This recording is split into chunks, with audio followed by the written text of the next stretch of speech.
पढ़ाई में कंसिस्टेंसी कैसे बनाएं, बहुत महत्वपूर्ण बात है।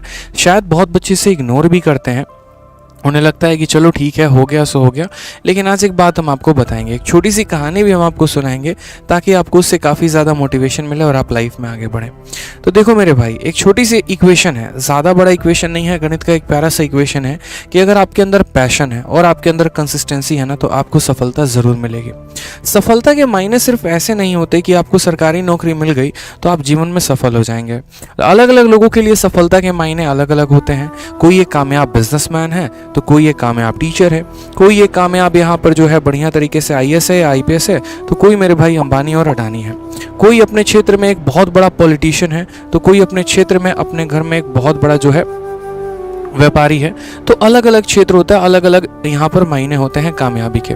लेकिन जितनी भी कामयाबी की स्टोरी आपने सुनी है, चाहे आपने धीरू भाई अंबानी की स्टोरी सुनी हो, या आपने रतन टाटा की सुनी है, या आपने जेफ बेजोस हो गया, या फिर आप एक तरीके से अभी जो आपके एलोन मस्क हो गए आपने उनकी स्टोरी सुनी है, उन सब के स्टोरी में जो एक कॉमन फैक्टर मिलता है ना मेरे भाई, वो ये शब्द होता है कंसिस्टेंसी। ठीक है, आज अगर हम आपको एक छोटा सा इंसिडेंट बताएं, तो मैं बायोग्राफी पढ़ रहा था एलोन मस्क की, छोटी सी कहानी उनकी मैंने पढ़ी। उस कहानी में मैंने ये देखा कि एक बार एलोन मस्क के साथ कहानी ऐसी आ गई थी, मतलब उनके लाइफ में ऐसा सिचुएशन आ गया था, ठीक है, कि उन्होंने अपना मतलब अगर आप उनके कंपनी के बारे में जानते हो तो उनके कंपनी का नाम स्पेस एक्स है। स्पेस एक्स एक ऐसी एजेंसी है जिस तरीके से आपकी नासा हो गई, इसरो हो गई, ठीक है, जो सैटेलाइट्स को लॉन्च करते हैं, तो स्पेस एक्स उनकी खुद की पर्सनल एजेंसी है जो सैटेलाइट्स को अंतरिक्षों में लॉन्च करती है। तो स्पेस एक्स को उन्होंने शुरू किया, स्पेस एक्स को बहुत ज़्यादा पैसा लगाकर शुरू किया। पहली बार जब उन्होंने रॉकेट लॉन्च किया था वो फेल हो गया, ठीक है। दूसरी बार उन्होंने अलग अलग जगह से पैसे इकट्ठे करके किसी भी तरीके से मुश्किल तरीके से उन्होंने जो है अरेंजमेंट किया पैसों का, और उसके बाद भी उन्होंने एक तरीके रॉकेट लॉन्च किया तो वहाँ पर भी फेल हो गए। तीसरी बार भी वो बंदा हिम्मत नहीं हारा, और तीसरी बार के हालात ऐसे थे कि उन्हें अपना घर गिरवी रखना पड़ा, उन्हें अपना ऑफिस मतलब घर गिरवी रखकर बाकी कार वार बेच के सब कुछ छोड़ के उन्हें सिर्फ अपने आप को ऑफिस में शिफ्ट करना पड़ा। वहाँ से जो पैसे आए उसको उन्होंने वापस से स्पेस एक्स में लॉन्च किया, ठीक है, और उस पैसे को वहाँ लगाया, और तब तीसरी बार जब उन्होंने रॉकेट लॉन्च किया था तो वो मेरे भाई सक्सेसफुल रहा। और आज आपको भी पता है कि दुनिया के सबसे नंबर 1 जो पैसे में जो सबसे ज़्यादा रिचेस्ट पर्सन है वो आपके एलोन मस्क है, ठीक है। रिस्क तो किया उन्होंने, कोई दिक्कत की बात नहीं, रिस्क ली बहुत बड़े लाइफ में, लेकिन एक चीज़ जो कॉमन थी वो मेरे भाई क्या थी, कंसिस्टेंट, ठीक है। आपने यहाँ राइट ब्रदर्स का भी नाम सुना होगा जिन्होंने अपना इन्वेंशन किया था एरोप्लेन का, ठीक है। आपने यहाँ पर एक तरीके से जो आपके बल्ब के आविष्कारक हैं आपने उनका भी नाम सुना होगा। आपने इनफैक्ट केएफसी का नाम सुना है, केएफसी एक बहुत बड़ा रेस्टोरेंट है। आपको पता होगा कि केएफसी ने जब अपना पहली बार जो चिकन वाला जो प्रोडक्ट है उन्होंने जब बनाया था तो वो कम से कम 1000 दरवाजों के पास गए होंगे। पहला घर नॉक किया, उनके प्रोडक्ट को किसी ने नहीं लिया। दूसरा दरवाज़ा कोई नहीं पूछा, तीसरा दरवाज़ा भगा दिया लोगों ने, चौथा दरवाज़ा में तो गाली और धक्के दे के भगाए, लेकिन वो कंसिस्टेंट रहे अपने आप में। पहला जो उनको ऑर्डर मिला वो 1000वें घर से मिला, और ऐसा ऑर्डर मिला कि वो डेली वहाँ पर ऑर्डर देने जाते थे। और आज आपको पता है कि केएफसी दुनिया की कितनी नंबर 1 कंपनी है मेरे भाई, ठीक है। तो ये तो कुछ बड़े बड़े एग्जाम्पल्स हो गए जिनको लाइफ में आप एक तरीके से देख रहे हो कि हाँ कोई कंसिस्टेंट रहा तो कैसे हो गया। आप प्रकृति को देख लीजिए, आप एक पल के लिए ऐसे समझिए, आपने दुनिया की सबसे बड़ी नदी का नाम क्या है, अमेज़न है, आपने जाना है। भारत की सबसे बड़ी नदी हो गई आपकी गंगा, ठीक है। क्या लगता है आपको कि गंगा एक दिन में इतनी बड़ी नदी बन गई? गंगा को हम क्यों पूछते हैं, ठीक है। गंगा का उद्गम कहाँ से होता है? हिमालय से होता है। अगर आप जाएंगे हिमालय पर्वत पे तो बूंद बूंद करके पानी गिरता है, ठीक है। आप जाकर वहाँ देखिए एक बार, जब वहाँ पर जो एक तरीके से जितने भी बर्फ़ हैं जब वो पिघलते हैं तो बूंद बूंद बूंद बूंद करके रिसाव होता है। एक बूंद टपका, फिर कुछ सेकंड के बाद दूसरा बूंद टपका, फिर कुछ सेकंड के बाद तीसरा बूंद टपका, और मेरे भाई ऐसे बूंद टपकते टपकते पूरा का पूरा नदी बनता है, और सालों साल सदियों सदियों वो नदी बहते रहती है जिसकी आप पूजा करते हैं, ठीक है। तो गंगा में भी क्या है, तो कंसिस्टेंसी है। कहा जाता है ना कि अगर पानी भी जाकर कहीं ठहर जाए तो वो नदी नाला बदलने में देर नहीं लगता और उसमें महक आने में देर नहीं लगती है। तो यहाँ पर भी अगर गंगा की पूजा की जाती है तो एक वजह से वो है उसकी कंसिस्टेंसी। जीवन में मैंने ऐसे कई सारे बच्चे देखे, कई सारे आप अपने केस स्टोरी सुनोगे। जैसे यहाँ पर कभी भी बच्चा पूछता है कि सर सफलता कैसे मिलेगी, सर कामयाब कैसे होंगे, सर जॉब कैसे लगेगा। आप बचपन में एक स्टोरी सुने थे, आपने बचपन में कहावत सुना था, याद है ये कहावत यहाँ पे, करत करत अभ्यास के सिलपत परत निशान, रसरी आवत जात के, ठीक है। सॉरी, करत करत अभ्यास के जड़मती होत सुजान, रसरी आवत जात के सिलपत परत निशान। कहने का मतलब क्या है, आप अभ्यास करते रहो करते रहो करते रहो, ठीक है। और एक वक्त ऐसा आएगा कि जहाँ पर आप एक तरीके से चाह रहे हो जो चीज़ ना, वो पूरी होगी और ज़रूर होगी, और बहुत ही शानदार तरीके से होगी। आज आपसे लोग पूछते हैं ना कि आप क्या कर रहे हो, क्या नहीं कर रहे हो, ठीक है। आप यार उनकी चीज़ों को है ना आंसर देना, तरीके से देना, एक प्रॉपर वे में देना, लेकिन उसके लिए भी है ना आपको अपने काम में कंसिस्टेंट होना पड़ेगा। आप बिजनेस करते हैं, आप उसमें कंसिस्टेंट रहिए, ठीक है। एक एग्जांपल आप ऐसे समझो, आप जिम जाते हो, क्या लगता है 90% केसेस में ऐसा होता है ना, जो नया फ्रेशर जो जिम जाता है क्या करता है, पहले दिन गया, थोड़ी सी बॉडी बनाई नहीं, एकदम शीशा में जाके इसे सामने खड़े होकर एकदम ऐसे ऐसे बॉडी देख रहे हैं मसल कितना हुआ कितना नहीं हुआ। क्या पहले दिन में आपको रिजल्ट आ जाएगा? दूसरा दिन गए, आधे घंटे वर्कआउट किया नहीं, बाइसेप्स देख रहे हैं, ट्राइसेप्स देख रहे हैं, थाई देख रहे हैं, बैक देख रहे हैं, शोल्डर देख रहे हैं, क्या होगा? आपको क्या लगता है उससे रिजल्ट आ जाएगा? मेरे भाई आप काम तो करो, कंसिस्टेंट तो रहो। 90% लोग शुरू में ही हार मानकर छोड़ देते हैं कि नहीं भाई मेरे से तो नहीं होने वाला।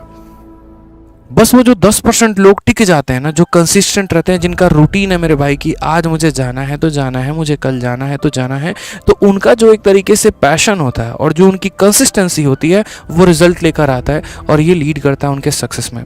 चाहे आप मिस्टर एशिया की स्टोरी सुन लो या आप मिस्टर वर्ल्ड की स्टोरी सुन लो, आप यहाँ पर जब भी देखोगे तो वो अपने लाइफ में बहुत कंसिस्टेंट रहे, ठीक है। आपने दंगल मूवी देखी, आपने यहाँ पर और भी कई सारे मूवीज़ देखे, सब में आप एक चीज़ देखोगे, कोई भी होता है भाई, चाहे कोच भी रहे तो उसको भी कंसिस्टेंट होना पड़ता है, और जो आपका एक खिलाड़ी है उसको भी कंसिस्टेंट होना पड़ता है।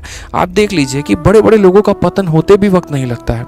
विराट कोहली का एग्जाम्पल देखिए, माना कि एक वक्त में दुनिया के वो सबसे बड़े बैट्समैन थे, लेकिन अपनी चीज़ों पर वो कामयाब और कंसिस्टेंट नहीं रहे, प्रैक्टिस को उस तरीके से फोकस नहीं किया, ब्रांडिंग पर ज़्यादा फोकस की, एड्स पर ज़्यादा फोकस किए, पैसे कमाने पर ज़्यादा फोकस किए, जो अपना गेम है उस गेम पर फोकस नहीं किया। इसकी वजह से नुकसान ये हुआ कि शायद आज कई दिन के बाद, या इनफैक्ट अगर हम ये बोले तो कई साल के बाद विराट कोहली का भी शतक लगा है, ठीक है। तो यहाँ पर ऊपर वाले के भी है ना डायरी में हिसाब किताब बड़ा बराबर सा रहता है। सीधा एक बात बोलता है कि तुम अपने मेहनत के दम पर, पहले के दम पर तो ये मत सोचो कि तुम्हारा जीवन सिक्योर है, हर पल मेहनत चाहिए, हर पल तुम्हें कंसिस्टेंट होना पड़ेगा। आज मैंने एक बच्चे से मिला मैं, ठीक है, और जहाँ तक मैं उस बच्चे को बहुत क्लोज से जानता था, एक वक्त था कि जब वो पहली बार मुझसे मिला था 2018 में एक लाइब्रेरी में। तो मेरे भाई अगर मैं उसको ये बोल देता ना कि अगर यहाँ पर ए बी से 20% ज़्यादा है, बी ए से कितना परसेंट कम हुआ, उसको वो तक सवाल समझने में 5 मिनट लगता था। हर एक चीज़ को वो कॉपी में नोट करके लिखेगा, जीएस पढ़ते रहेगा, तब तो हम साथ पढ़ाई करते थे, ठीक है। बहुत मतलब डल सा स्टूडेंट, एकदम कहानी ऐसी इतनी गड़बड़ की आप कह नहीं सकते हैं कि ये बच्चा कभी जीवन में कोई सरकारी नौकरी लेगा भी। और आज मैं परसों उससे मिला और आज मैंने देखा कि भाई साहब वो बंदा खुद सीपीओ में दिल्ली एसआई सेलेक्टेड है। ये कैसे हुआ? तो मैंने उससे पूछा कि ये कैसे संभव कैसे हुआ, मतलब आप तो एक तरीके से पढ़ाई में उतने अच्छे भी नहीं थे, आपके ग्रेजुएशन में भी काफ़ी कम नंबर आए थे, तो संभव कैसे हो पाया? रीज़न बड़ा सिंपल सा था कि सर मैंने कभी पढ़ाई छोड़ी ही नहीं, चाहे मेरे लिए लॉकडाउन आया, चाहे मेरे लिए मुझे घर जाना पड़ा, या हालात कैसे भी रहे, मैंने पढ़ाई नहीं छोड़ी, ठीक है। हाँ, चीज़ें मुझे कम समझ में आती थी, ये मुझे पता था, औरों की तुलना में मैं कम मेहनती, मतलब मुझे कम समझ में आता है, मैं कम इंटेलिजेंट हूँ, ये मुझे पता था। लेकिन एक काम जो मैंने किया ना लाइफ में, वो मेरे भाई बस ये किया कि हाँ मैंने बहुत मेहनत की। जीएस मुझे भी कम समझ में आता था, मुझे भी नहीं समझ में आता था ये अकबर बाबर, ये घटनाएं, ये पानीपत का युद्ध, ये हमारा घग्गर का युद्ध, ये नहीं समझ में आता था मुझे एरर नहीं पकड़ में आते थे कि वो आर्टिकल का एरर कहाँ है, वो प्रोनाउन का एरर कहाँ है। मुझे मैथ्स के क्वेश्चन बड़े डिफिकल्ट लगते थे, भाषा मुझे समझ में नहीं आती थी, ज्योमेट्री के मेरे फिगर्स नहीं बनते थे। लेकिन एक काम जो मैंने अपने लाइफ में की सर, कि मेरा फिक्स रूटीन था, सुबह उठकर 7 बजे वो क्या पढ़ना है तो मुझे पढ़ना है।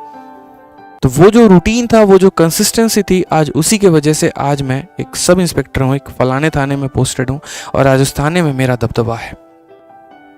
ये बड़ा फ़र्क हो जाता है जब ऐसे लोग भी कामयाब बनते हैं, जहाँ पर ऑलरेडी समाज में हर जगह लोगों ने ये कह रखा हो कि तुम्हारा कुछ नहीं हो सकता, तो वो एक एग्जाम्पल सेट करते हैं, वो बताते हैं कि क्या है।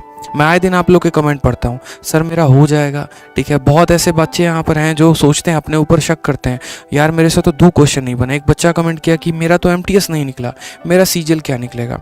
अरे मेरे भाई, स्पेस एक्स तो पहली बार फेल हो गया था, दूसरी बार भी फेल हो गया था, तो क्या यहाँ पर इलॉन मस्क दुनिया के रिचेस्ट पर्सन नहीं बन पाए? क्या बन पाए ना, मेहनत की उन्होंने, आप भी करो ना, क्या परेशानी है?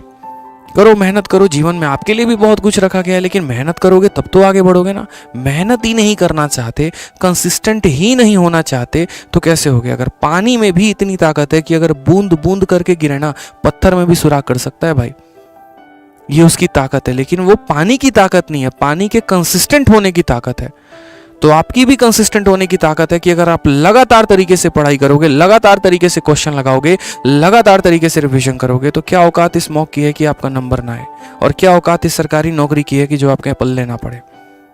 मेहनत करो भाई, जीवन में आगे बढ़ो, कंसिस्टेंट रहो, ठीक है। तो आप कमेंट बॉक्स में कमेंट किया करिए, आप सभी के कमेंट मैं पढ़ता हूँ, इसलिए मैं कहता हूँ कि चैनल को सब्सक्राइब करके भी रखो।